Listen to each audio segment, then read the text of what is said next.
একটা সত্য ঘটনা। লিবিয়ান এক যুবক, নাম তার আমির। সে রওনা দিয়েছিল সৌদি আরব হজ করার জন্য।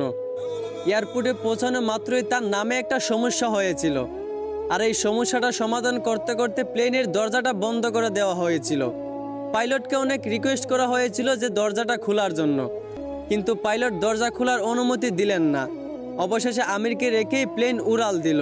সবাই তখন আমিরকে সান্ত্বনা দিতে লাগলো যে হতাশ হয় না, হয়তো তোমার ভাগ্যে নাই।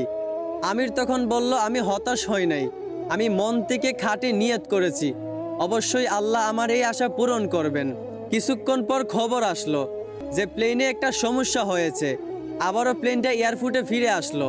এয়ারপোর্টে আসার পর প্লেনের সমস্যাটা সমাধান করার পর আবারও পাইলটকে রিকোয়েস্ট করা হলো দরজাটা খুলে দেওয়ার জন্য, কিন্তু পাইলট আবারও আমিরকে না নিয়েই প্লেন নিয়ে উড়াল দিল। আবারও সবাই আমিরকে সান্ত্বনা দিতে লাগলো যে হতাশ হয় না, হয়তো তোমার কপালে নাই। আমির আবার বলল, আমি মন থেকে খাঁটি নিয়ত করেছি, আমি হতাশ হইনি, আমি আল্লাহর উপর ভরসা রেখেছি, অবশ্যই আল্লাহ আমার মনের আশা পূরণ করবেন। কিছুক্ষণ পর আবার খবর আসলো প্লেনের মধ্যে আবারও একটা সমস্যা দেখা দিয়েছে। প্লেনটা আবারও এয়ারপোর্টে ফিরে আসলো। আবারও প্লেনটার সমস্যা সমাধান করার পর এবার পাইলট নিজেই বলল, আমির কোথায়, দরজা খুলে দাও। আমিরকে না নিয়ে আমি প্লেন নিয়ে উড়াল দিব না। তারপর প্লেনের দরজা খুলে আমিরকে প্লেনে উঠা